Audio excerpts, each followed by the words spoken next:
In 2024, a European CEO stood in front of investors and announced that his company's chatbot had just done the work of 700 human employees and that this was the future of business. 18 months later, that same company is quietly hiring people back into the exact jobs it just eliminated. But here's the part almost nobody's reporting. There's a number buried in a recent industry survey that suggests this isn't just Klarna's story.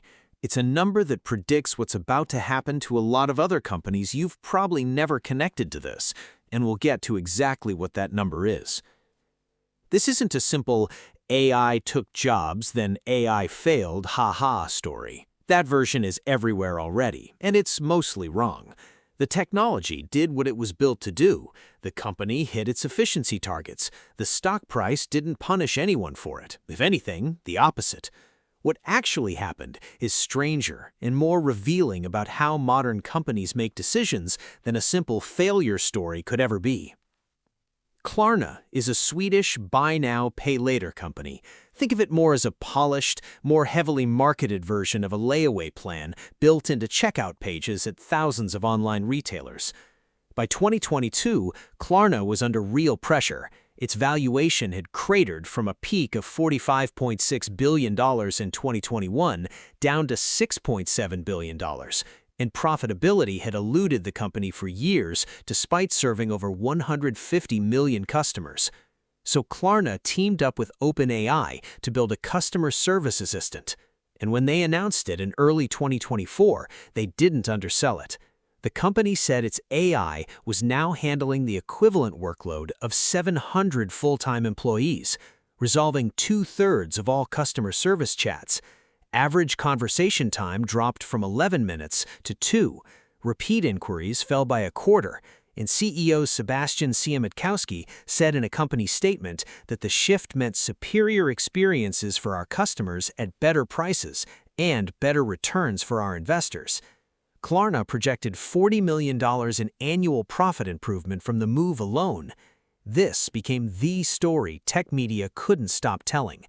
Klarna wasn't just cutting costs, it was proof, in the eyes of a lot of executives watching from the sidelines, that AI had finally arrived for white-collar work, not augmenting it, replacing it. Here's where it gets interesting, because the numbers didn't stay this clean. By early 2026, Klarna was quietly reversing course, not with a press release, with a hiring pilot, announced almost apologetically to bring human agents back into a remote, Uber-style staffing setup. Siemiatkowski himself told Bloomberg the quiet part out loud, as cost, unfortunately, seems to have been too predominant a valuation factor when organizing this, what you end up having is lower quality. Translation, from the man who built the thing, they optimized for the wrong variable, and customers noticed before leadership did. And Klarna is not an outlier. A February 2026 survey of 600 HR professionals from workforce firm CareMinds found that 2 in 3 companies that made AI-driven layoffs in the past year are already rehiring. More than half rehired within 6 months. And here's the number from the hook. Nearly 31% of those companies said the cost of rehiring actually exceeded what they'd saved by cutting the jobs in the first place. Another 42% said the savings in rehiring costs roughly canceled out. Only about 1 in 4 companies came out financially ahead. This wasn't just Klarna's problem. IBM ran a similar playbook with an AI system called Ask HR, designed to automate routine human resources work, vacation requests, payroll questions, documentation. Ask HR handled 94% of incoming requests successfully, but the remaining 6% involved exactly the kind of situations you'd expect: ethical judgment calls, edge cases, genuinely upset employees who needed a human to actually listen. IBM's response wasn't to declare victory. It was to announce plans to triple entry-level hiring across the company in 2026. Commonwealth Bank of Australia tells an even blunter version. After cutting more than 40 customer service jobs and deploying an AI voice bot in their place, the bank found the technology couldn't handle the workload. Call volume actually surged instead of dropping. CBA reversed the layoffs and in a public statement admitted it did not adequately consider all relevant business considerations before making the cuts. That's about as close to a corporate mea culpa as you'll ever see in writing. Not every company handled this the same way, and the contrast is instructive. Ford took a different path with its own AI rollout and vehicle diagnostics and support.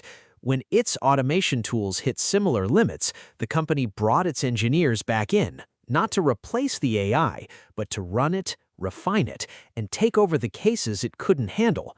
CEO Jim Farley said the combination has generated hundreds of millions of dollars in savings, real savings, not the kind that get quietly reversed a year later. The difference wasn't the technology. Ford used the same category of AI tools as Klarna, IBM, and CBA. The difference was that Ford never tried to remove the humans from the loop entirely. It used AI to make its existing team more effective instead of trying to make the team disappear. If you've made it this far, you're exactly who this channel is for. Subscribing helps me keep making these. No pressure, but I'd appreciate it. So why does this keep happening? At a fintech startup, at a 100-year-old tech giant, at a major bank, all with the same shape of failure? The hidden cause is that these companies weren't measuring what they thought they were measuring. When Klarna, IBM, and CBA calculated the savings from cutting human roles, they used a spreadsheet model: salary plus benefits times headcount equals savings. What that model doesn't have a line item for is the cost of a customer who gets a bad interaction and quietly stops using your product. It doesn't have a line item for the institutional knowledge that walks out the door with a laid-off employee, knowledge career minds found nearly a third of companies said they lost and never fully replaced. And it doesn't have a line item for what happens when the 6% of cases AI can't handle turn out to be the exact cases that decide whether a customer trusts you again. AI genuinely did the volume work. It answered the routine questions faster and cheaper than any human team could. The failure wasn't technological. The tools performed exactly as advertised. The failure was organizational. Leadership treated AI can handle 94% of interactions as equivalent to AI can replace this department. When the 6% left over wasn't random noise, it was concentrated in exactly the moments, anger, ambiguity, judgment calls, where a company's relationship with its customers actually gets decided. This is a pattern worth naming because it's going to keep repeating. Companies announce an AI-driven efficiency win, the win shows up in a press release and sometimes a stock bump, and 12 to 18 months later, a quieter correction follows, one that rarely gets the same media coverage as the original announcement. Gartner is already forecasting this at scale. They project that half of all companies that cited AI for job cuts will be rehiring for similar roles by 2027, often under new titles so the reversal doesn't read as one. The broader lesson isn't AI doesn't work, it's that efficiency metrics measured over a single quarter are terrible predictors of the metrics that actually determine whether a business relationship survives: trust, judgment, the ability to de-escalate a bad moment. Companies that treat AI as a tool to make their human team more effective, the way Ford did, have generally done fine. Companies that treated it as a replacement for the team itself have, with striking consistency, ended up rebuilding what they tore down just a year later at a higher cost and with a lot less fanfare than the teardown got.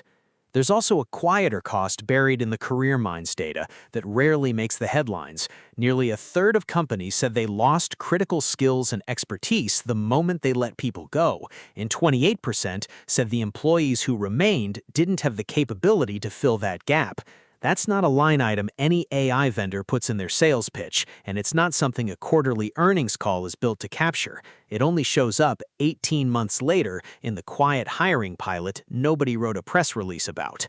Watch for this pattern to show up next in industries you wouldn't expect: insurance claims processing, tenant screening, entry-level legal work, anywhere a company can point to a high-resolution percentage and mistake it for full coverage. Forrester's predicting that 55% of executives who replaced employees with AI will regret that decision within 18 months, and Gartner's 2027 forecast is built on exactly the same underlying pattern this video just walked through.